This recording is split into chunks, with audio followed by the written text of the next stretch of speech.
Hallo und herzlich willkommen zur Innovation After Hour, dem Eventformat von weXelerate und Brutkasten. Ich freue mich sehr, die heutige Veranstaltung gemeinsam mit dem CEO von Brutkasten zu eröffnen. Und wir möchten euch gerne beide im gesamten Namen vom Team Brutkasten und weXelerate bei uns im Hub begrüßen. Innovation After Hour, was ist das eigentlich, Dejan? Es ist, guten Abend auch von meiner Seite. Hallo, liebe Leute, super, dass ihr alle da seid.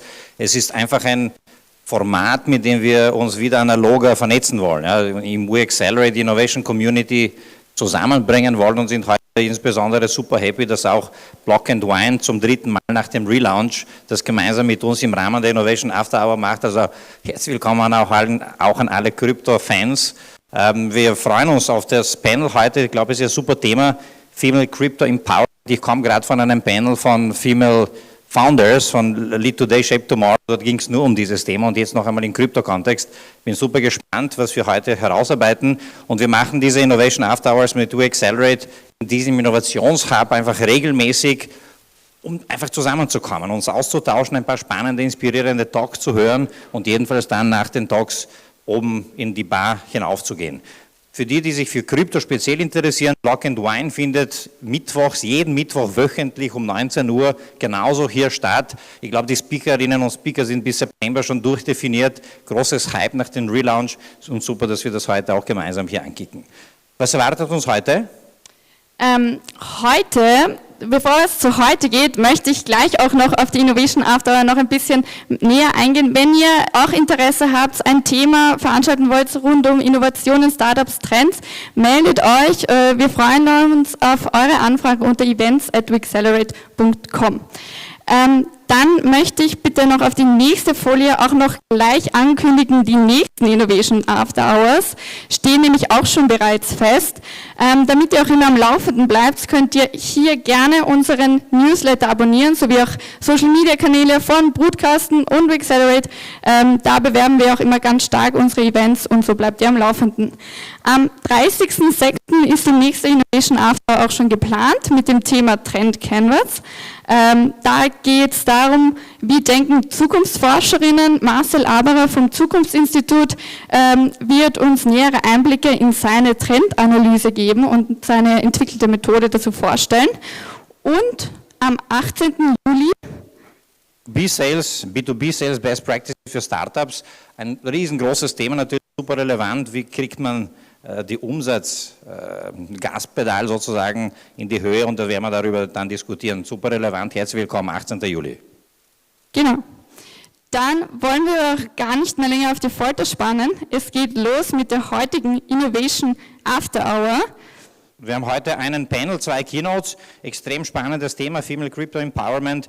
Katharina Scheutz kommt jetzt zu uns auf die Bühne von Blockpit und wird Ladies Investment Circle vorstellen, dann folgen noch Keynotes und Panels. Herzlich willkommen bei Innovation After Hour, herzlich willkommen und wir übergeben dir. Ja, danke schön.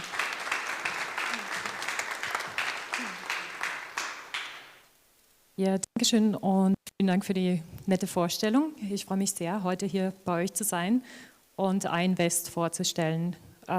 Before I start, a question: Do we have any English speakers here? One English speaker, 2 English speakers. Great, welcome, very warm welcome. So, Deutschsprachige, die gar nicht Englisch sprechen. No, great. So, I hope it's okay for everyone if I hold my talk in English. I apologize, guys, for the slides are still in German, but it'll be easy enough to translate. So what is iInvest? It's a female investment circle with the goal of sharing investment knowledge with other women to empower them to take responsibility for their personal financial success, basically. And it has a big emphasis on community and on sharing knowledge. So before we go into detail, allow me to introduce myself. Am I using this or the next? Yeah. So this is me. I'm quite proud of this picture. I don't have children, so I painted this all by myself. So my name is Katharina Scheutz. my claim to fame is working at Blockpit at the moment. Blockpit is an Austrian company that does tax reports for crypto trading. So if you've done any trading, you know, you've got to pay your tax. We give you the solution. So the way I see myself is as positive and a little bit inquisitive, not to say critical of things. I would say I'm very often very grateful and hardly ever satisfied. So how I became an investor, we get to that a bit later, and I like to spend my spare time in nature. So what's my background? I left Austria when I was 20 to go to New Zealand to find the great luck of my life and the great love of my life. I ended up becoming an accountant. Yeah, let's just leave it at that. And which is movement, sports, and consciousness. So I became a self-employed medical massage therapist. In my spare time, I used to do a lot of, what is it called, endurance sport. So why do I tell you this?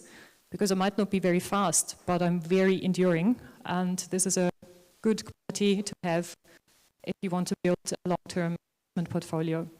So, next slide, please. I used to follow this investment strategy. I think that's what a lot of people do. They have this particular strategy of play the ostrich, put your head in the sand, and think about taking care of your personal finances is never really going to matter. And so who here is invested? Who's an investor? Repaying your loan, repaying your mortgage on your own home does not count, okay? So who's invested? All right. That's pretty good. I think that's a lot more than the average population. And you can't really blame people because they just don't know how important it is to take responsibility for your own finances. And usually you'd expect an answer of, well, asking why don't you invest? The normal answer is not because I don't have money. The answer is usually because I don't know how. And I don't have time to actually invest the time to learn the knowledge. So this is where iInvest comes in. On the next slide, please. So what is iInvest? It's a platform for learning and for exchanging investment knowledge. And it is for women. We'll get into that later as well. And we take a community approach. Community is a big part of iInvest. Thank you. So why do you need iInvest? A big part is to take care of your own finances. I think everyone's aware of now that what used to work 30 years ago doesn't work anymore today. Like, you know, having your savings account or having it's a particular Austrian thing, Bausparvertrag, yeah, or your life insurance. Those are not vehicles that work anymore today, but we have other ways that we can take care of our own finances. And so why don't we do it? Because honestly, we never learned it. I studied economics in 3 different countries, and I never learned how to actually take care of my own financial well-being. And the second point is that if you find a place that teaches you investment knowledge, usually that person or sorry, I'm not selling you a product, I'm just selling you knowledge and empowerment. So then it's a platform for women. Why do we need a platform for women? Well, we're actually doing really well in crypto. 20% of investments in crypto are taken by women. That's a lot more than in the rest of the investment world. But let's face it, 50% of the investors could be female, so there's still a bit good way to move in there. So that's why we have a platform for women. And we take different approaches. I found this with my colleagues and my experience. It is just a case. Women and men do take a slightly different approach to investment, and this is the platform we give females to exchange and to grow there. And yeah, the last part, big part, is the community, the power of many. When a lot of us ask questions, when diversity comes into asking questions, we tend to ask better questions. So the circle of women behind iInvest, they range in age from 20 to 70. And you can probably imagine, someone in their 20s, in their 30s, in their 50s asks different investment questions, and they have different needs for building their portfolio and for looking after themselves. So we basically try to eliminate our own blind spots by getting a number of diversified opinions in. And so this is my favorite one, stupid questions. There is no such thing as stupid questions. Yeah, right. I mean, we all heard it at school, but there are stupid questions in our head. Who hasn't experienced being embarrassed somewhere, asking that dumb questions? But really, we create a space that gives everyone the opportunity to have any question answered with respect and with the knowledge that we all come from a different background, from a different professional background, from a different age, from a different generation. So community is a place to ask all the questions. So what do we do? To get where we want, we need to know where we want to go, right? So this is vorstellen, planen, umsetzen. This is the process. Imagine where we want to go. Have a clear goal. This usually works pretty well. Where we get stuck is often the second and the third point, right? So we might skip planning a little bit, jump straight to execution. Yeah, tends to not go so well. One back, please. Thank you. And then we can have our goals and we can plan as much as we want, and we never take action. Well, it's worthless, right? I can describe an apple to you, I can beautifully draw the apple, I can let you smell the apple, but you're not going to know what the apple tastes like until you take a bite. So this is what we also focus on, practical tools that you can use. So we do this by setting clear goals. Everyone has their own goal. You have to define what this is. But what we can give you is a system to reach that goal, a system that you can adapt to your strategy, and a detailed step-by-step way to actually get there. And as a fourth point, we need fundamental knowledge to actually judge any decision or to take any decision in the best way. Because things have changed, right? Like what worked 30 years ago, maybe a broad ETF, exchange-traded fund investment, that worked really well for private investors 30 years ago. It might not work so well today anymore. So we need to learn new things, and we need to have the ability to actually judge that decision that we need to take now. And this is what we do with providing fundamental knowledge. And and my last favorite point again, the community. A safe space. We don't get spammed, you don't get scammed. It's a space to ask questions and not be subject to being sold anything. Right, so next please. So how does it work? We basically have a program starting again on the 7th of June. It's a 4-week online program. It teaches the fundamentals up to actually execution of your own strategy. By the end of the 4 weeks, you should have all the tools to get started. And after that, you have access to the iInvest community Discord server. This is the program we use where we gather for the community. And yeah, now here comes the marketing part. This great offer, now for you, not for $497, not for $59. No, get it for free if you sign up until the 5th of June.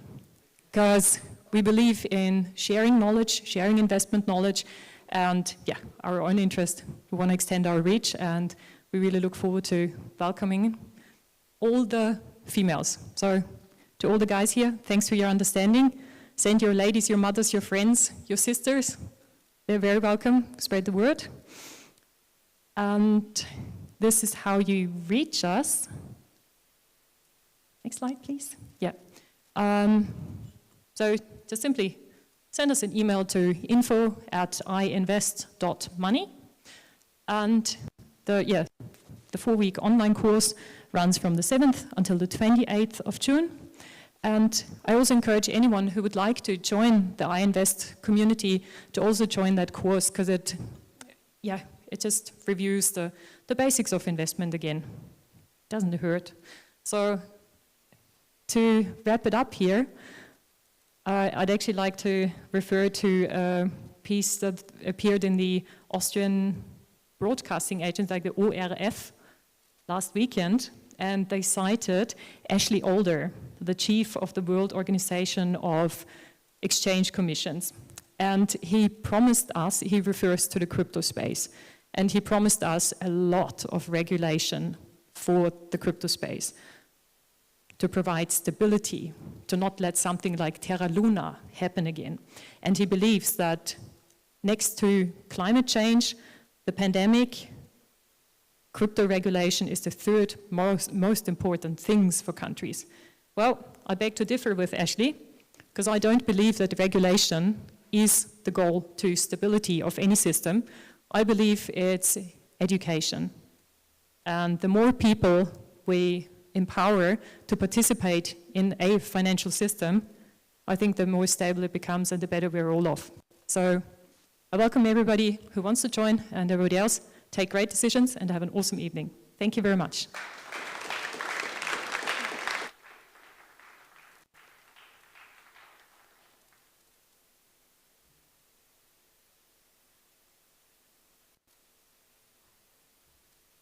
So, hallo und willkommen. Ich wechsle jetzt mal kurz ins Deutsche, weil mein Englisch ist not the yellow from the egg. Ich bin Fredi, ich bin der Host bei Krypto.Logisch, und wer schon auch nur eine Folge gehört hat, der weiß, dass ich eine Feministin bin und Frauen liebe. Und wir werden jetzt eine Podiumsdiskussion starten mit ehemaligen Gästen, aber auch mit einem Special-Gast, wo wir bereden werden, was Frauen eigentlich brauchen, um mehr mitzumachen in der Kryptosache. Und wir werden das natürlich bilingual machen, weil einer unserer Gäste sich mit Englisch eher wohler fühlt. Das heißt, ich werde mit meinem schlechten Englisch die Fragen auch auf Englisch stellen. Den übrigen beiden Damen ist ob sie auf Englisch oder Deutsch antworten. Genau, ich möchte auf die Bühne bitten Sofia Surma von Viva la Vulva, Irina Grinkina von der Post und Katharina Krenn vom Anton Proksch Institut, klinische Psychologin. So, hi girls.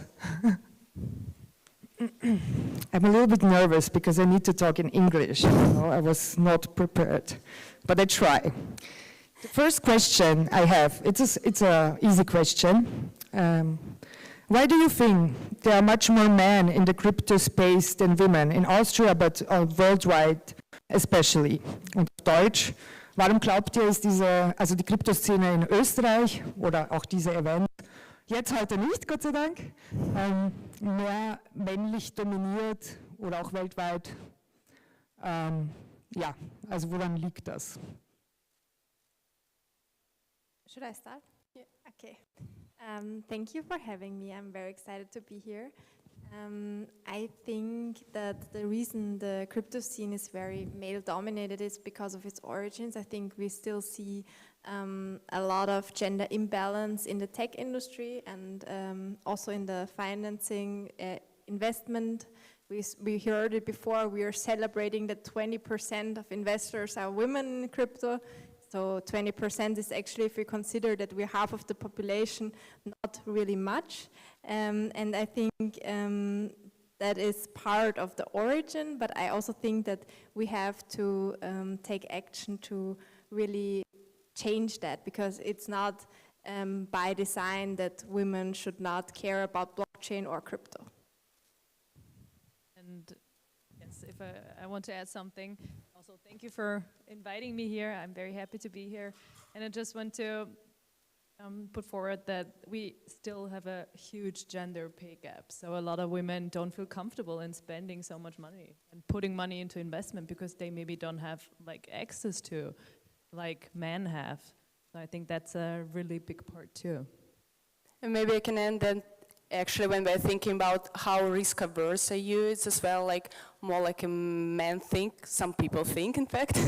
And the interesting thing that which I will as well present later on when we are as well thinking of the collectors. I mean, not only about the blockchain, but for example, we're thinking of the nowadays collectors, I don't know, of the stamps, of the coins. It's as well dominantly men, which is well surprising, but it's anyhow maybe in their nature that like this collection is as well something special. But when we are thinking about, for example, in future of NFT and like making it the direction of blockchain, it's kind of in their spirit more to have it from their childhood, starting from maybe stamps and seeing how it's work, and then coming into the blockchain world and as well having this collection spirit. And I think also when you think about the whole financial world, who do you see like in your head? You mostly see like the man, like the sharks, super extroverted and a little, you know, spicy and stuff. So you don't think a lot about women. And yeah, and that's why it's so important that we are having this panel here with all women, because there's also, we've heard it before, that there's female founders event going on, the Lead Today shaped to be role models. Because if I cannot imagine myself to be, or if I cannot see a woman doing things, it's even harder for especially young women to imagine themselves doing the stuff. Thank you, girls. What do you think, like, it's the point you said first, Sofia. What do you think we can do to locally to make it more possible for girls to join or to go to these events? Like, what are the things we can do? So there's three things that come right to my mind. The first thing I mentioned before is to create role models, to give women space, because there's a lot of women in the blockchain space. There's actually a lot of women that go forward and can talk about techie stuff. So if there's panels, just give women space to talk and give them space to be the role models, because only if you can see women speaking about these topics, it's easier for young girls to imagine themselves as like a speaker sometime. And the second thing that I'm thinking of is that, and we heard that too in the keynote speech, I really liked it, was to educate, because we have to educate kids from a very young age about the digital world, and there's something that politics has to do about it, to really give the people, and that's about girls and boys, the means to navigate through the digital world. And I think education is a big part of it. And then the third thing I'd say that everyone here can do, because I've been to Block&Wine for quite a while now, is just if there's women joining these events, just be open, talk to them, be nice to them. I think that's something, welcome people in the community. And as a woman, like, I often had the feeling in the beginning that whether or not that was true, people were testing me and people were like not sure if I belong. So give people the feeling that they can thrive and they can ask questions, they can come and join. That's true. I think it's as well about, like, sometimes people underestimate and cannot believe, I don't know, like a blonde girl can present the blockchain. They're thinking, okay, she might be like, I don't know, from another like team presenting absolutely like different sphere. But actually I find it really interesting and inspiring to have as well role models. What you mentioned before is that when we see that it's possible and when we see really the motivation and that you might do the same and then you're not afraid of it, I think it's as well super nice incentives in order to go for it and then in future like take your place and feel yourself comfortable. And I also think that when we talk about Bitcoin, I mean, I'm a psychologist, so I'm talking about psychological bias here, and one is called unit bias. So you have to know all the stuff to start something. And I think that happens often with crypto, that especially women have the feeling they need to know everything before they even start. And that's not the thing. I mean, even the guys started somewhere, and as women, we have to kind of overcome this because this is just so deep in our minds often. Yeah, because Hashtag imposter syndrome, yeah. Hashtag imposter syndrome, yes, right there, yeah. And that's actually, the more you know about a topic, the more likely it is that you will have that feeling that you don't know enough about the topic, because the more you know about the topic, the more you figure out that there's actually a lot more to it. And I think blockchain for me especially was that kind of topic. So I started somewhere, and most people start at the crypto space, and then you go on and you see all that other things that blockchain can be, and it's like a huge world, and you can never know everything. And that's also like a very, very good point. I think the imposter syndrome here is like a huge thing. That's again a great hint, Sofia. Thank you for that. My next question would be, how did you girls start? Why are you into the crypto thing? Like, yeah, what was your beginnings with this topic? I personally started with the financial market. So actually, like, I started with shares and options, so to say, like the classic trading. And then I shifted to crypto. I had a look how it is, because I started basically with trading crypto in the form of the, like, a special as a share form. So then I was like, okay, it's something that is legally more understandable. But afterwards I figured out that, wow, this is something really where the future might be, but it was still not that possible, like not that popular back in 2016. But actually what admires me, and that it never stops. I mean, you kind of think, okay, maybe I'm becoming profi in, I don't know, like crypto world, and then NFT pop-ups, and that is again something you're again kind of starting from scratch, because your crypto knowledge is of course good, but maybe it's still not enough, and now come in a metaverse, and so to say, it's as well cool that you always can keep up with the trends and not afraid of it, so you're never like missing it if you're trying it. Yeah, I come from a slightly different angle, so I studied politics, and I also tackled the crypto blockchain space in my studies a bit, but before that so when the whole thing started, this was very much in the like liberal and libertarian bubble, and everybody was talking about it, but actually it extended well beyond that, and I was firstly interested from a more political perspective. I actually also wrote my master thesis on the topic of blockchain and how actually policymakers can understand it, because I think there's still a big gap between the techies and the liberal arts to communicate, because that's part of our daily life now, and we have to bridge this gap more, have people from tech talk about it, but also have social scientists talk more about it. And that was how I got into it. And actually, after my studies, I was not sure what I should do. So, like everybody, I figured, okay, consulting, there I can see stuff. And somehow they figured out that I wrote my master thesis about blockchain technology.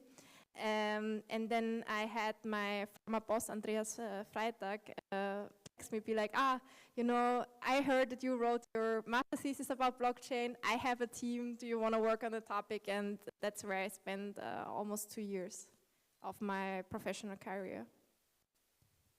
So my approach is still slightly different, because I work at a rehab center, so I treat patients with addictions, and not only like alcohol addiction, but also gambling addictions, and that's where I was first introduced to crypto and trading and investments, and yeah, it was kind of different, and but it really interested me, and I started to read a lot about crypto and trading and why these people were so invested in it, and I kind of get it now. And yeah, that's my approach. And like when you think about the first time when you started with the crypto thing, and you did go to the events and met new people because of the blockchain and crypto stuff, did something negative happen because you're a woman or not? Or was it positive that you are a woman, or did something surprising happen? I can say something very positive, because I've been to Block&Wine for a long time. So since I started working at Accenture in the blockchain group, I have been to Block&Wine, and so when I was there in the beginning, there were, I think, 2 or 3 women, and I always felt welcome. I actually found that it was a great community, and I so the feeling that I described before, so that you have to prove yourself, I rather face that in a professional context more, but with the blockchain community in Vienna, I really made a really good experience, I think, and I'm also glad to see so many women here, and I think that's me too. for the community as well, that we have grown and have more women now, and yes, I've also made great friends at Block&Wine, so yeah, I have had a good experience in the community part, and in the professional part it was quite hard, I guess. I explained it before, so to prove that you actually have the knowledge to do stuff, but then I also had my boss who really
I find. Right now, there are a lot of offers, especially for girls and women in the crypto space. You know, there's my podcast, for example. There is also like, you know, tutorials and stuff just for women. From an intellectual perspective, isn't it quite a downfall that we need like special language or special offers to attract us to something which is economic or technical than the boys?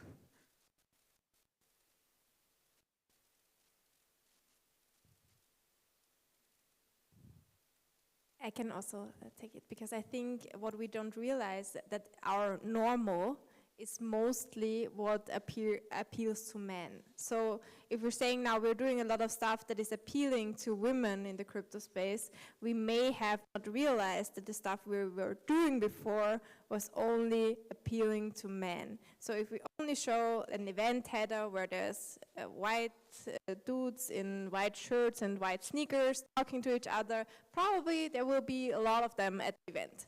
And if we show a woman there or somebody else, then, or a diverse group of people, then there will be a different group of people joining the event. And I think this question always is always a bit irritating, because it says that, you know, why do we have to have so many events especially for women? We don't even realize that we have a lot of events especially for men because we're so used to it. And I think when we talk about what we can do better, but I want to talk about what we can do better, is that we have to, they always say teach them young. So we have to really start at the beginning and educate girls more, like in the subject of math. When we talk about math and all the including stuff, we always talk about how good boys are at that. And if a girl is good at math, it's not as likely promoted as when a boy is good at math. So we have to start incorporating that in schools and in our education system to really like level the field. I mean, I can just agree with it that it's true. Education is the key, and as well the community and support from others is the key. And I think, I mean, it's super diverse in many countries, so I can say, all right, like here it's maybe a bit easier to integrate. In some countries, it's still the position of the woman in the society is way different, so most likely we will not see them on the stage talking like we do today. So I think what is really important that it's really, we need to work on it and we need to integrate it step by step. And of course, sometimes everything is possible, so to say, but we need really to take steps in order to improve the situation. But I think here we have like really all the possibilities and opportunities to integrate and make it way faster. I will always work on it to invite girls, always. Yes, you're doing a great job. Your podcast also, you have interviewed so many women, and it's, I think, you know, doing a crypto podcast and inviting women and another woman and another woman and another woman and another woman, and we've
Girls enough.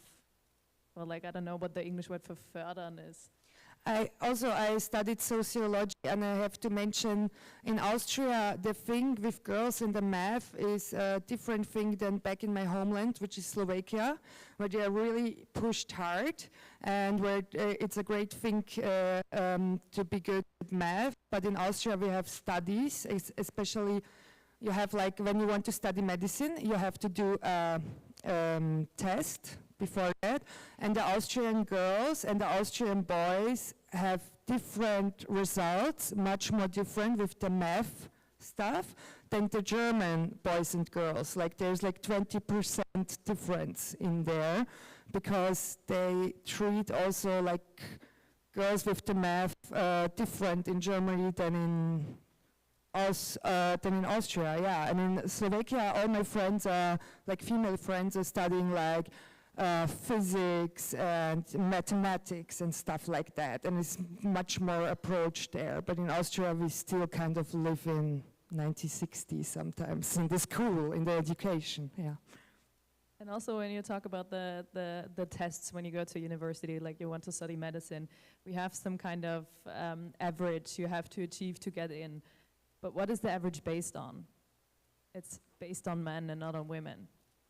Because all the tests we psychologists and doctors developed, we didn't develop them on women, we developed them on average men, average white men, and that's still a big problem.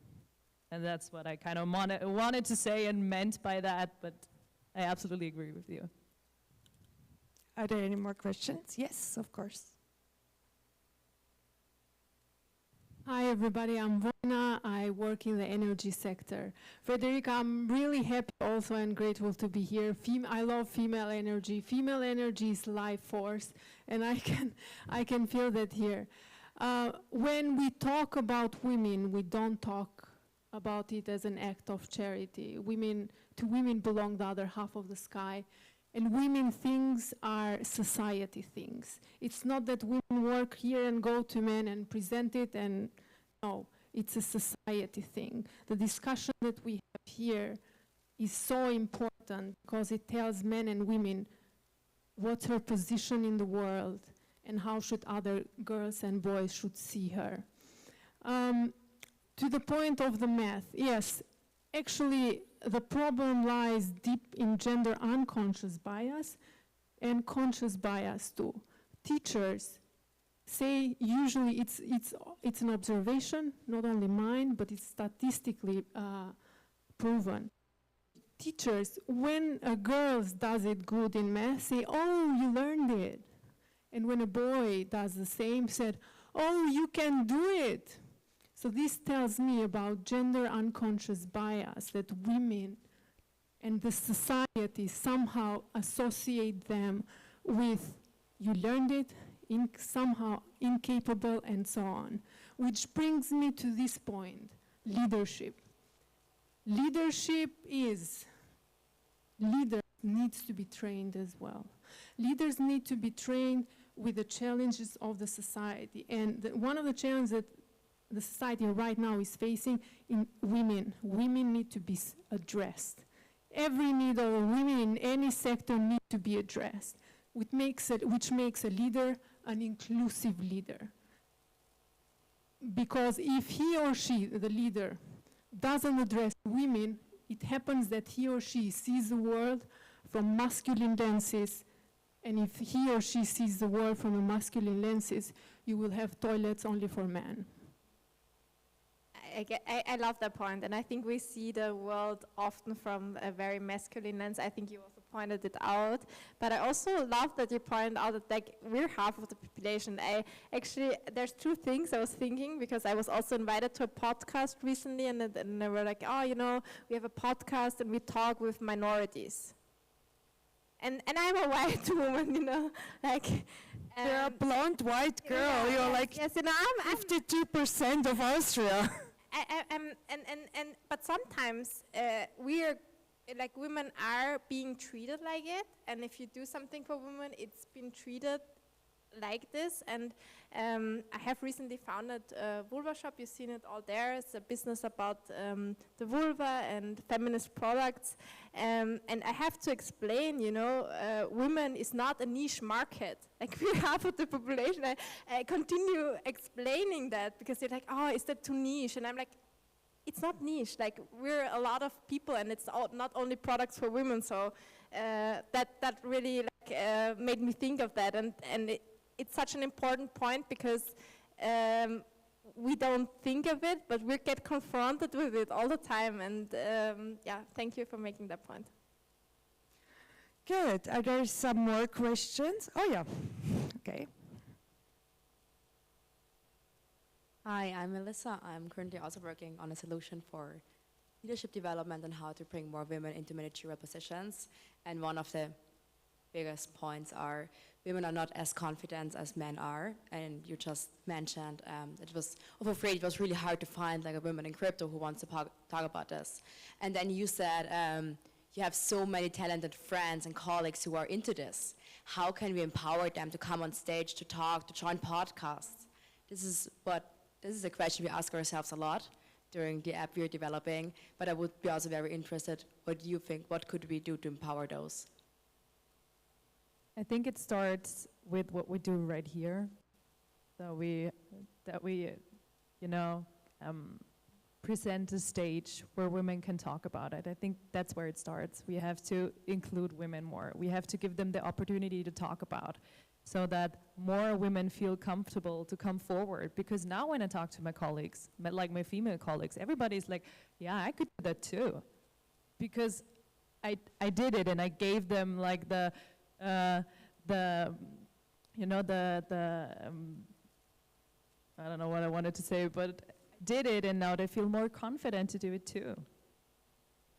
Yes, we need more role models, yes, and give them an opportunity to talk about. And that's also the thing with competition and women competition, you know, if you took space and you didn't take space away from other women, but you actually gave them space to take the space and talk to topics maybe next time in the next podcast.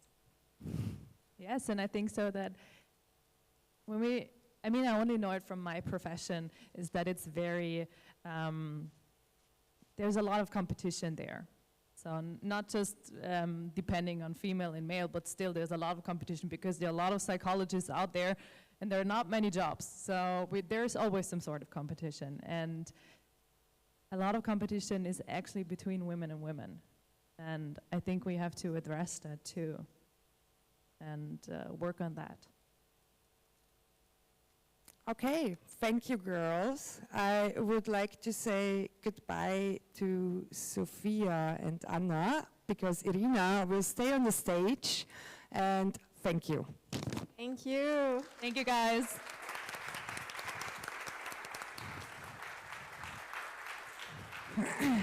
And I will leave the stage for the wonderful Irina Grinkina. And she's from the Post AG, and she will present to us the crypto stamp. Thanks. Hello everyone again. Let's check if the presentation is working and then I can start.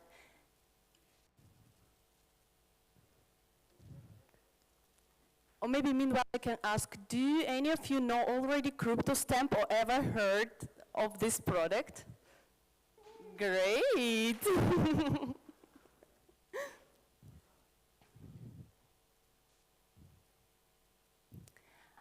All right, so my name is Irina Grinkina and I'm the marketing manager of the Austrian Post. And actually today I will show you what is the crypto stamp and how the traditional company combine the NFT and the traditional products such as stamps. Next slide, please.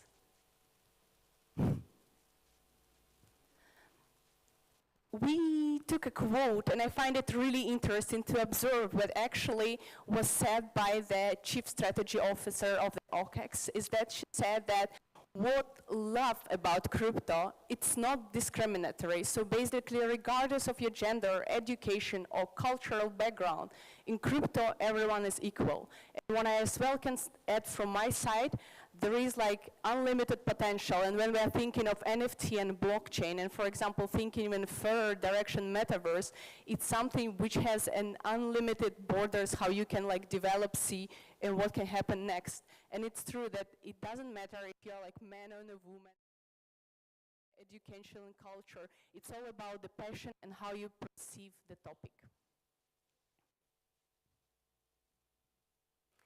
So we actually, they have a super perfect topic which calls female crypto empowerment, and let me present my team here. So you can see we are dominantly, and we are the female crypto empowerment.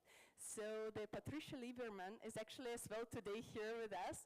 She's the innovation lead and as well the head of product management philately. So actually it's really interesting that today we mentioned like women in power and like being a role model and inspire, and it's really nice that I'm working as well and my colleagues are women, and I can see how it can be and how you can really promote and show it friendly, and how you can bring the blockchain with the tradition and as well like through the society and here in the amazing team of women. So Eva Filler is our creative spirit, and me, I'm actually the first woman in blockchain joining the Austrian Post, and as well basically a bit back to the previous quote as well, like thinking of the gender, nationality and education probably as well, so to say like collecting everything at once. Crypto stamp. Actually how it's all started. Back in year 2019, we started to think, well, collectors of the stamps, so to say the physical one which you put in the envelope and send it like to your friends, or maybe like, basically it's everyday activity. As you can imagine, like post was used during even crazy pandemic times super often. But what are those stamps which are people putting in the albums? Those collectors are actually generally men, and they are around like 70 to 100 year old. So actually the problem is that they are getting old, and we are trying to think, wow, I mean, stamp is such an amazing product. The collection and the spirit existed through ages, but how to bring new group and how to enlarge those like crypto stamp and bring a new group and to add something to philatelist. So what happened next? We faced an innovation challenge, and we decided to use blockchain technology for the Austrian Post. So what we did is that we created a unicorn, our own unicorn. When we're thinking to the unicorn, it's a really special animal which is symbolizing as well the startup, a new beginning and unlimited potential. Let me show you the crypto stamp at a glance. So basically, as I mentioned, we started nearly 3 years ago, so 11th of June 2019, with the first edition of the crypto stamp with the head of the unicorn in it. What interesting is that all our future animals were chosen not for no reason. Those animals are really popular in the crypto space, and actually every time we are reflecting and asking our community, like what do you like, or what is the trendy animal, or what do you want to have in your wallet? And this is actually how we get inspiration for every new motif. But what is as well as important is sustainability. So our first crypto stamp was made from plastic, so actually it's a size of a credit card, and it is a physical stamp which you can put in the envelope and send the letter. But the cooler thing is then when you scan the QR code, you are getting a digital twin that it is an NFT. An NFT you can transfer further to your wallet and send on this and sell on the secondary market. I guess you all know like OpenSea and such huge secondary market for the crypto. So we start with Ethereum, and it was actually our like first and second edition.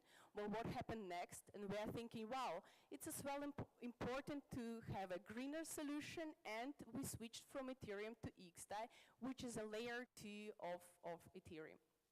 So interesting part that, so from plastic to paper, and as well the change of the blockchain, where we, with every new edition, trying to make a step further, and where we can see that from the CryptoStamp 3.0, we integrate an NFC that is basically enable verification of authenticity. And it's really important for us to collect the opinion of people and to say, wow, what is missing and how can we improve the product in order it to be wishable. So what the cool thing is that now our classic philatelist, who are, as I mentioned before, like 70-year-old, got a new group. So now we have a crypto enthusiasts. But the cool third group, which we haven't expected, but actually taking the huge part, is, so to say, you and I. Is basically a product which everyone can use as an entry point to the crypto and blockchain, and especially the NFT world. Back, for example, to women in crypto. They think, okay, how can I now activate MetaMask, come to OpenSea, or do some special action? Well, CryptoStamp is the perfect product for it, because basically you pay €9.90, you have a first NFT just by scanning QR code, and you're already in the game. You know how it's working, and then like step by step you are trying to go, for example, to the secondary market and looking there and discovering the potential of NFT further. Next slide, please. So talking to the collection and collective spirit, well, we can say that stamp is something special, but what about those who are collecting coins? So we decided to merge two worlds, the collectors of stamps and the coins, and we created the golden unicorn, our own unicorn with a 1-gram gold bar inside it. So the cool thing is that for this invention, we received the Guinness World Record as one of the most expensive digital stamps. And I find it really cool and impressive if you think that it's a governmental organization, an Austrian Post, entering the uncharted territory of the blockchain back in year 2019. I mean, I wonder if here many people really have an NFT from that time.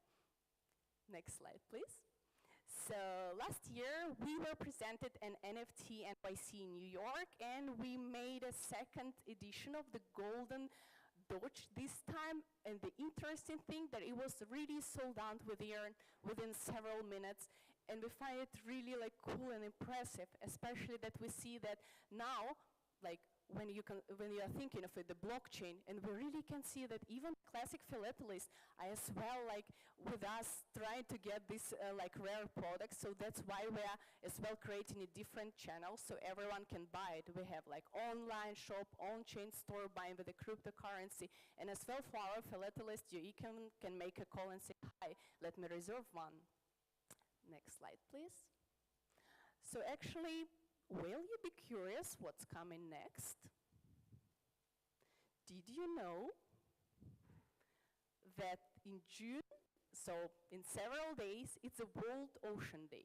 So what we try to say is actually ocean being sustainable and thinking of the environment is really important. And of course, the interesting thing is that one of our crypto motives behind were anyhow a bit reflected and presented the marine, and actually this is really interesting. Bloop, bloop. Crypto stamp. Well, in several days, oh, I can see here we have a special guest. Let me invite on the stage.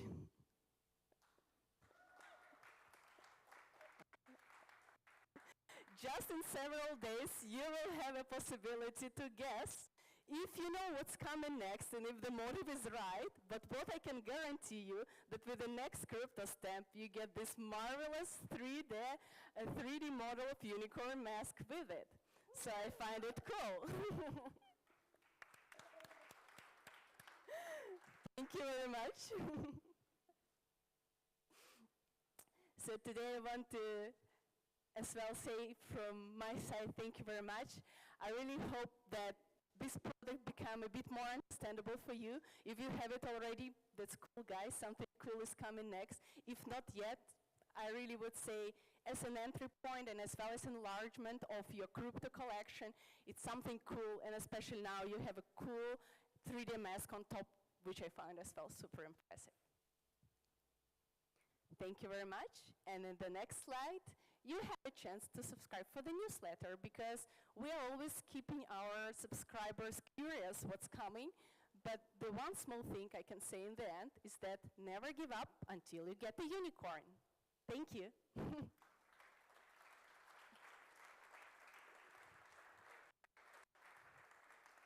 If there are any questions, I'm open for it. Yeah, please.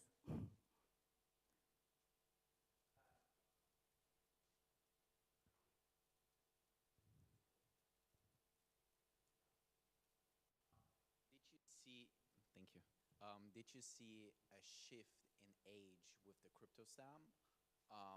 Like, did the older generation become more into crypto, or the younger generation become more into stamps?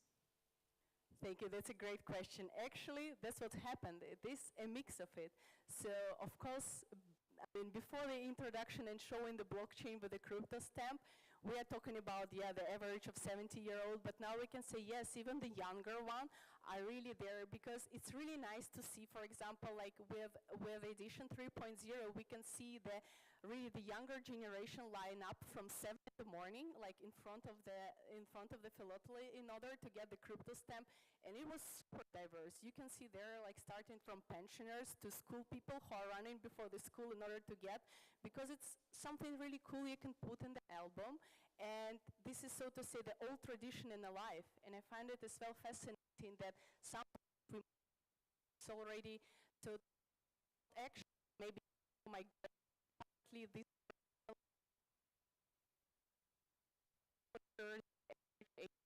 age of the has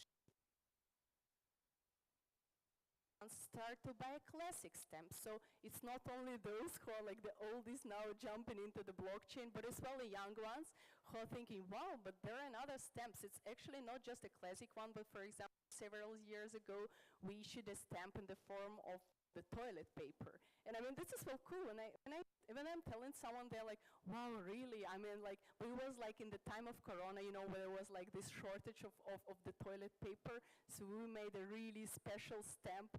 And actually, it's still available in some philatelic shops. But what I find really interesting that as well the young generation brought the old tradition back nowadays. Thank you. All right, otherwise, see you in the wine bar, and I'm happy to answer your question anytime. Thank you.